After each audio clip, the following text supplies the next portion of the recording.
একজন অমুসলিম যখন ফিলিস্তিনের পতাকা হাতে তুলে নেয় তখন অমুসলিম ভাইয়েরা মনে করেন সে মনে হয় মুসলমান হয়ে গেছে।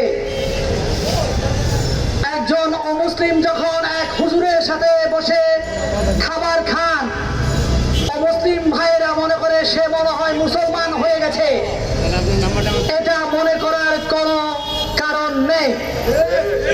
এটা যে মনে করিয়ে দিবে, মনে রাখবেন সে ভারতের দাসত্ব করছে, সে ইসরায়েলের জায়নবাদের দাসত্ব করছে।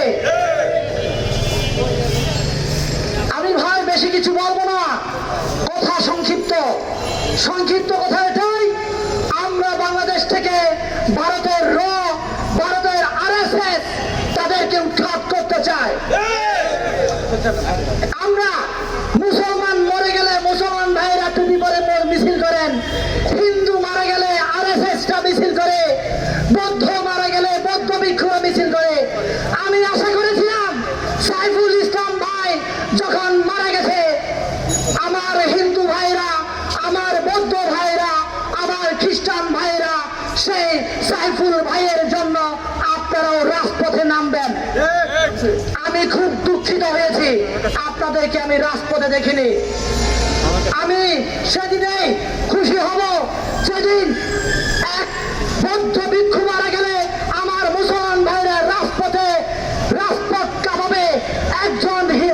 একজন মুসলমান মারা গেলে হিন্দু ভাইয়েরা রাজপথ কাঁপাবে। তখনই আমাদের বাংলার সম্প্রীতি আমরা তুলে ধরতে পারবো, আমরা উজ্জীবিত করতে পারবো।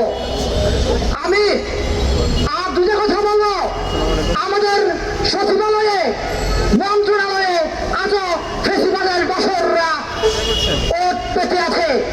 এখনো বুক ফুলিয়ে ওরা নিজেকে আত্মপ্রকাশ করে আমি আওয়ামী লীগের সদস্য, আমি আওয়ামী লীগের সভাপতি, আমি আওয়ামী লীগের আমলে নিয়োগপ্রাপ্ত হয়েছি। এরা এখনো নিজেকে বুক ফুলিয়ে দাবি করে। আমরা যতদিন তাদেরকে উৎখাত করতে পারবো না, ততদিন বাংলাদেশ থেকে RSS ইসরায়েলের জায়নবাদী উচ্ছেদ করতে পারবো না। আমাদের রক্তের শিরায় ভারতের তুলে গেছে।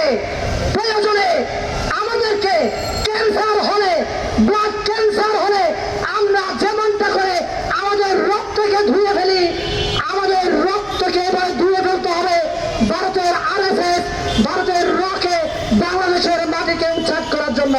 সকলকে ধন্যবাদ।